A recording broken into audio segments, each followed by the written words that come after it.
Despite Islamic State claiming responsibility for last Friday's terror attack at a concert hall in Moscow that killed over 130 people, Russian President Vladimir Putin insists Ukraine was involved. While Putin acknowledged the Islamists conducted the act, he says Ukraine was ultimately behind it. Seung-jae reports. For the first time since the deadly terror attack at the Crocus City Hall near Moscow, Russian President Vladimir Putin acknowledged that radical Islamists were behind the attack that killed at least 139 people, including 3 children. We know that the crime was committed by the hands of radical Islamists, followers of an ideology that the Islamic world itself has been fighting against for centuries.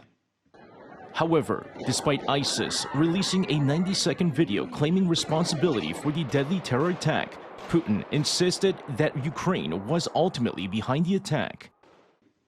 And immediately a question arises: who benefits from this? This atrocity may just be a link in a whole series of attempts by those who have been at war with our country since 2014 by the hands of the neo-Nazi Kyiv regime. And the Nazis, as is well known, have never hesitated to use the dirtiest and most inhumane means to achieve their goals. Washington once again refuted the accusation, calling it a propaganda campaign by the Kremlin, emphasizing that the Islamic State alone carried out the attack and had no connection with Ukraine.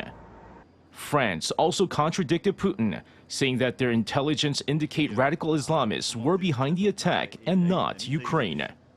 Meanwhile, at a counterterrorism meeting chaired by Putin, the head of the committee investigating Friday's terror attack said it was carefully planned and prepared.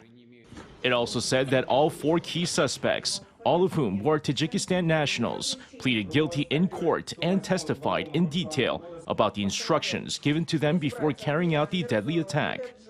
It's been reported that 3 more men from Tajikistan have been detained on suspicion of helping prepare the terrorist attack.